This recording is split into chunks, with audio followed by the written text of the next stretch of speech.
akkami baruu dandeessimee jalqaba isii yeroo duraatiif. Anin beeku teessoo isii. Namoonni beekne akka nama lafa kaatee jaalataa dura. Obsee yanda dabee halkuu yaada sammuu dhibee. Walleenuu jaalala halaalaatiin saateetu.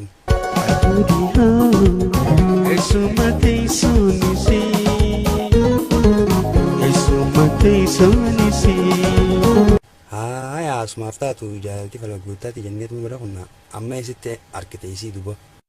Yaafadhee barbaada si argachuudhaaf afaan asii. Hin boqodhu waan yoomillee hamma ijaan argu isii. Leete fagoo suraa jirtu sila maal dhaamtaaf mee? Adiyyaa jaalaleetu kan narraa fagoo jirtu ulfinaa jaalalaatee dhuftee nan gargaartu. Jaaltisi hedduu sirriittee fakkaattee yaa ogeessin akkanas ilaalu. Lubbuu miskiintiitiin jaalalaan qabamtee. Ayyee silaamma yaa teessa kaatee hoo? Faaleen akaasa qalbiin naamilkeensi yaadamu. Amalli sii ta'uu haa akkami silaa? Amalli kee qabbana qalbiin hafuutee ana. Eessa deemuunii feetaan silaa isiidhaan? Shaggar deemnaa finfinnee osoo isaan nuun argine. Eessattiin si eega jetteen isiidhaan? Konkolaataa yaabbadhu roobee buufannee dullalleetti si eegaa achi beelamni.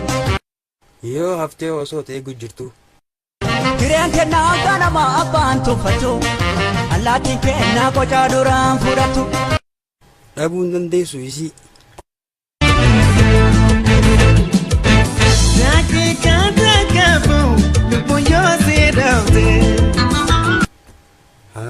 Yaa dhabuun dandeessu yoo namni taate jaalattu sun hamtuu suraa yaadee yoo akkam goota dhiiroo. Ka hamtuu si yaadee mancaaniin jijjiiraa. Haalaan jaalatte jechuun galgaloo akkuma sirbuchite yoo jaalattisii.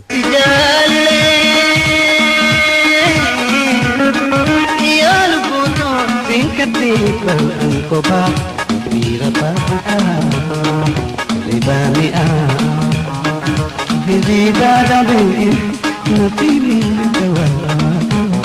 Kanaafuu ati qaceelloo jaalatta isii mee isiif akkamitti akka qaceelloo jaalattu isiif ibsitame. Addeessi malee tabiiraan fedhu addeessi malee tabiiraan fedhu hireensi darbiin dafiisa maadhu natiin kijibiin dhugaan na jaallu natiin kijibiin dhugaan na jaallu si harkaan jira fuuldura hidhuu. Guyyaa osoo isii wajjin wal nagariin faagizee oolte akkam tattaatame.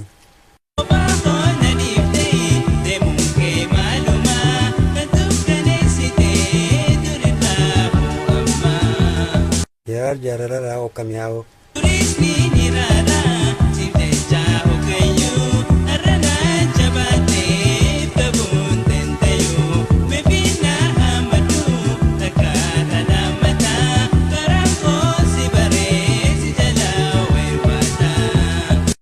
Sila amma kana siin jette hoo yaa'oo akkuma jette.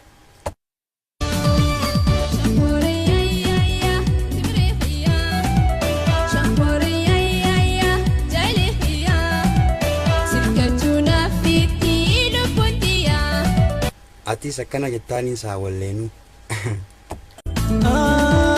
Si maliin hayyamtu beekii lubbuun tiyyaa furtuutoo suumaa nurrii jetiyyaa.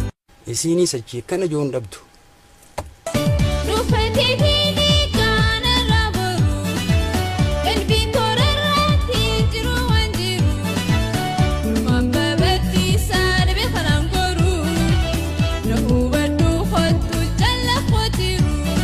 Waan jettuun si beekaa gaafa katanatti.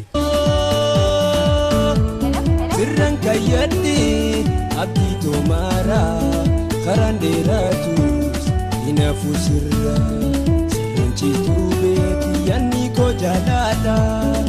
Ganama eessa seeddime. Fuularraa dhaabbataa. Jiraachuun kee akka jabaachu. Haala kana namni meeqamiin jiraan. Way jaalalatan ammoo silaasiif taate akkam godhuu feetamee jaalalatan. Hidhamtee ate